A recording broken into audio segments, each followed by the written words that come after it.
You were already drowning. Not because she didn't try. Not because she gave up.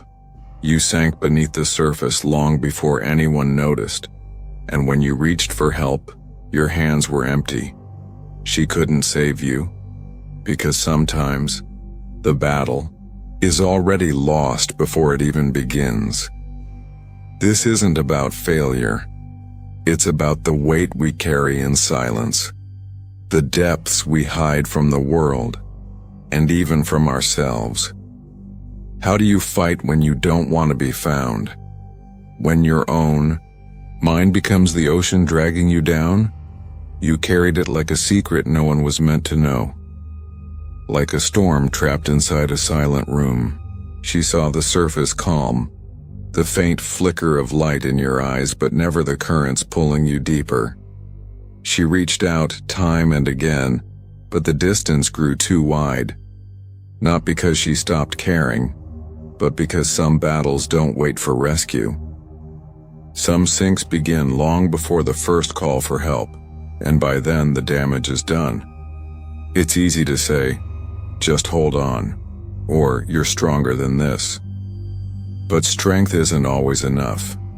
It doesn't erase the nights when darkness feels like a cage without a door, when the voice inside you becomes the loudest enemy, when every breath feels like a lie. We all fight storms unseen, and when the weight gets too much, we pretend it's not there, or worse, believe we deserve to sink. Sometimes love isn't a lifeline. It's a witness to the fall. It's watching someone drown and knowing you cannot swim for them. Because the ocean inside can be endless, merciless and silent. What happens when the one trying to save you reaches her limit? When every attempt to pull you up only pulls her under too? What do you do when the surface is just a mask, and beneath it, you're already lost? This isn't a story of heroes or villains. It's what happens when the fight becomes internal, and the silence louder than any scream. It's the story you've never told, but maybe needed to hear.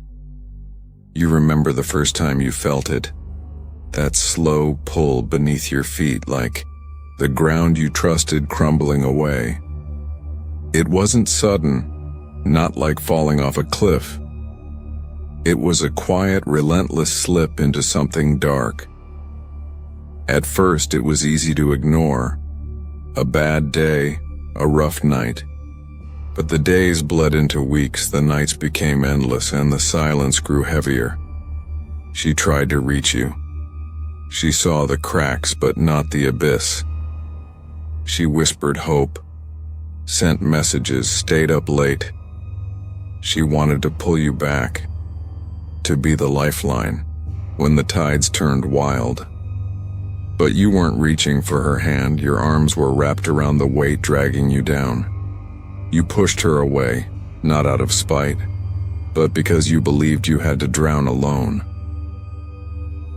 Drowning isn't a loud disaster, it's a quiet surrender. It's when hope runs out of air, when every breath feels like a betrayal. The past haunted you, mistakes, regrets, voices telling you you weren't worth saving. It's easy to believe those lies when they echo in the silence. In this ocean, everyone wears a mask. You smiled, joked, said, "I'm fine," but inside you sank deeper. People couldn't see the currents because you hid them well. You feared the shame of being weak, the judgment of needing help. So you fought in silence, drowning in your own despair.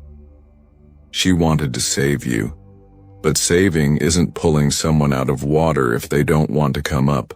It's standing on the shore calling your name, hoping you hear it. But the water is cold, endless, and you felt safer in the deep than on the surface. You fought your own shadows, but they were relentless. You tried to scream, but the water muffled your voice. The hardest battle is inside yourself, fighting the voice that says you're better off gone, waking every day with a hole in your chest, pretending to be okay when everything screams otherwise. It's the war between who you are and who you wish you could be. Sometimes love isn't enough. Sometimes the hands reaching for you can only do so much. Sometimes the fight isn't about saving someone else. It's about saving yourself. And that takes courage you didn't know you had. She couldn't save you. But maybe you don't need saving from someone else. Maybe you need to find your own strength even if it feels impossible. Maybe the real fight is learning to swim through the storm inside. Not perfectly, not quickly, but persistently. The ocean inside you is vast, wild, unforgiving. It will pull you under again and again.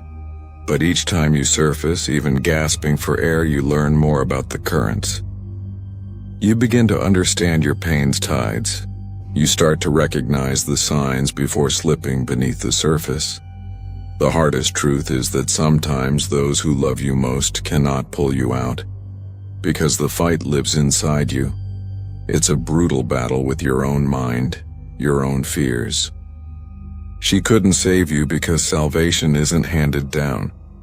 It's carved out painfully from chaos within. You're not broken for needing time to heal. You're not weak for falling. You're human.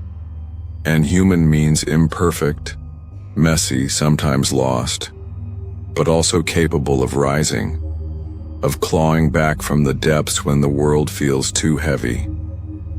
There will be days when the water seems to welcome you, when surrender feels like peace. But hold on to that fragile spark. That's your lifeline. Not to her, not to the world, but to yourself. Because the person you need to save is you. Not out of obligation or guilt, but because you deserve it, because you are worth fighting for even when you can't see it. The journey isn't linear. There will be setbacks, darkness returning, but every breath above the surface is a victory. Every step forward, no matter how small, is a rebellion against drowning. She couldn't save you, but you can learn to save yourself. Not with magic, not with ease, but with fierce determination. With the knowledge that even when you feel most alone, you are still here, still fighting, still breathing, still alive. And maybe that's enough.